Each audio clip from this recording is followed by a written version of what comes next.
দর্শক, একটি মর্মান্তিক মৃত্যুর ঘটনা দিয়ে শুরু করতে চাই। সম্প্রতি কিন্তু পানিতে পড়ে শিশু মৃত্যুর ঘটনা ক্রমশই বাড়ছে। আমাদের এই নোয়াখালী কবিরহাট উপজেলায় মাত্র কয়েক দিনের ব্যবধানে 8 থেকে 10টি শিশু আমাদের নজরে এসেছে যে তারা পুকুরে পড়ে মৃত্যুবরণ করেছে। সম্প্রতি রামেশ্বরপুরে একসাথে 2টি শিশুর মৃত্যুর ঘটনা ঘটে, আবার বাটিয়ে ইউনিয়নে মাত্র কয়েকদিনে একটি শিশুর মৃত্যুর ঘটনা ঘটে। আজ আমি যেখানে রয়েছি এটি হচ্ছে নোয়াখালী কবিরহাট উপজেলার বাটিয়া ইউনিয়নের মন্তাজের টেক সংলগ্ন 1 নং ওয়ার্ড গাজীরবাগ। বাড়িটার নামটি হচ্ছে হাসান আলী জমাদ্দার বাড়িতে। এখানে একজন স্কুল শিক্ষক, ওনার নাম হচ্ছে হারুনুর রশিদ সাহেবের মাদ্রাসা শিক্ষক, তিনি জিয়া উলুম মাদ্রাসার শিক্ষক। তার 2টি শিশু সন্তান, একজনটার বয়স 7 বছর, একটির বয়স 5 বছর। এরা দুজনই আজকে পানিতে পড়ে মৃত্যুবরণ করে। এই ঘটনায় কিন্তু স্তব্ধ নিহতের স্বজনরা এবং এক হিসেবে এলাকায় শোকের ছায়া বিরাজ করছে। আমরা এখানে যেমনটি এসে লক্ষ্য করেছি, উৎসুক জনতা কিন্তু এখানে এক নজর বিষয়টি জানার জন্য এসেছে এবং স্বজনদের কিন্তু আহাজারি চলছে। আমরা যদি আপনাদেরকে ঘটনাটা দেখাতে চাই, সর্বপ্রথমে আমরা একটু লাশের যে 2টি শিশু সন্তান মৃত্যুবরণ করেছে একটু তাদেরকে দেখাতে চাই। যেমনটি দেখছেন যে 2টি ফুটফুটে তাজা প্রাণ কিন্তু ঝরে গিয়েছে। জানি না তার এই বুকের ধন হারানো পিতামাতা এবং স্বজনরা কতটুকু এই শোক সহ্য করতে পারবে। তাদেরকে যেন এই শোক সবার তৌফিক দান করুক। আপনাদেরকে জানিয়ে রাখি যে আজকে কয়টার দিকে এই ঘটনা ঘটছে, আমরা যদি একটু কথা বলতে চাই। এখানকার স্থানীয় 11টার দিকে পড়ছে। তারা বাড়িতে খোঁজ করতে করতে প্রায় ওই যে খোঁজ করার তখন খোঁজ করছে 12টা 10 বা 15 পুকুরে পাইছে। পুকুরে পাওয়ার পরে তারা ওই যে হাসপাতালে নিয়ে গেছে। হাসপাতালে নেওয়ার পরে তখন মৃত ঘোষণা করছে ডাক্তার।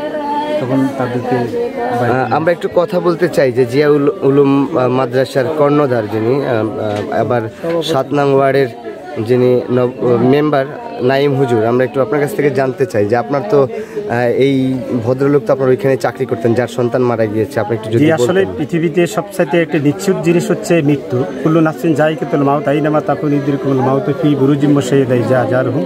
প্রত্যেক মানুষকে মৃত্যুর স্বাদ গ্রহণ করতে হয়। মৃত্যুর ভয়ে লোহার পিঞ্জিরা অথবা শিশুডালা পাচিরের মধ্যেও কেউ যদি পলায়ন করে সেখানে মৃত্যু গ্রহণ করতে হবে। তবে পৃথিবীতে সবচাইতে একটা জিনিস মর্মান্তিক হচ্ছে পিতার কাঁধে সন্তানের লাশ গ্রহণ করা।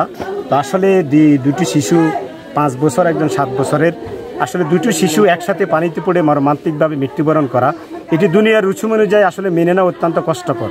তারপরেও সৃষ্টিকর্তা আসলে মৃত্যুকে নিশ্চিত জিনিস দিয়েছেন। তিনি কখনো কাউকে আগুনে পড়ে কাউকে পানিতে পড়ে মৃত্যুবরণ করবে।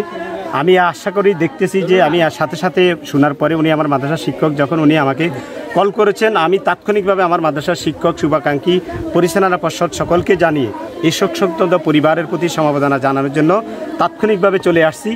আসলে এটিতে আমি আরেকটি কথা তারপরেও বলতে চাই, আসলে মৃত্যু পৃথিবীতে অবধারিত জিনিস। তারপরেও এই 2টি শিশু একসাথে মৃত্যুবরণ থেকে যারা মায়েরা যারা শিশুদের পাশে থাকেন, 5 থেকে 2 বছর 4 বছরের শিশুদেরকে, সামনে বর্ষার মৌসুম আসতেছে, আমরা মনে করি আমাদেরকে আরও একটু সতর্ক এবং সজাগ থাকা উচিত। এই মৃত্যু থেকে আমরা শিক্ষা গ্রহণ করা উচিত। আসলে আমরা আরও সতর্ক সজাগ থাকতে হবে। তারপরেও মনে করি এই শোকসন্তপ্ত পরিবারের প্রতি আমার ব্যক্তিগত পক্ষ থেকে সমবেদনা জানাচ্ছি এবং জিয়া উলুম মাদ্রাসার পক্ষ থেকে আমি আন্তরিক মোবারকবাদ এবং সমবেদনা জানাচ্ছি, যেন তারা শক্তিতে আর সবরে জামিল উত্তম সবরকারীদের মধ্যে যেন তাদের পিতামাতা অন্তর্ভুক্ত করে। এই 2টা সন্তানের দ্বারা যেন কাল কিয়ামতের কঠিন আযাবের মুহূর্তে যেন তারা জান্নাতবাসী হতে পারে, সেই তৌফিক। যেমনটি দেখছেন যে এই বাড়িতে কিন্তু এক ধরনের শোকের মাতম চলছে। এখানে আশপাশের পাড়া প্রতিবেশী কিন্তু বিষয়টি এক নজর দেখার জন্য আসছে, আপনারা যেমনটি দেখছেন। আর কিছুক্ষণের মধ্যে এই শিশু 2টির লাশ দাফনের ব্যবস্থা করছে তার পরিবার এবং স্বজনরা। এখানে স্থানীয় জনপ্রতিনিধিও কিছুক্ষণ আগে এসেছেন এবং ইউনিয়ন পরিষদের চেয়ারম্যানও এখানে সব সময় খোঁজ খবর রাখছেন, আমরা যেমনটি জেনেছি। আমরা এদিকে যেমনটি দেখছি যে গ্রাম পুলিশের সহায়তায় কিন্তু তার দাফনের কাজ প্রস্তুতি গ্রহণ করা হচ্ছে। এখানে স্থানীয় এবং সুশীল সমাজ যেটি মনে করেন যে প্রত্যেকটা বাবা মা এই সন্তানের প্রতি কঠোর নজরদারি বাড়ানো উচিত। আসলে এই পানিতে পড়ে শিশু মৃত্যুর ঘটনা পরাপরই আমরা এখানে এগুলোর সম্মুখীন হচ্ছি। সেই ধারাবাহিকতায় কিন্তু সংশ্লিষ্টদের একটু আহ্বান যে আপনারা আপনাদের শিশু সন্তানদের দিকে নজরদারি আরও বাড়াবেন, যেন পুকুরের ধারে কাছে না যেতে পারে সেই ব্যবস্থা এবং তার বিকল্প যে ব্যবস্থা আছে সেগুলো গ্রহণ করবেন। দর্শক, নোয়াখালী নগর টিভির ফেসবুক পেজ এবং ইউটিউব চ্যানেল থেকে যারা দেখছেন তারা অবশ্যই অন্যকে সচেতনের স্বার্থে ভিডিওটি শেয়ার করে এবং পেজটিতে ফলো দিয়ে আমাদের সাথে যুক্ত থাকবেন। সকলকে ধন্যবাদ। এই ছিল এখানকার সর্বশেষ।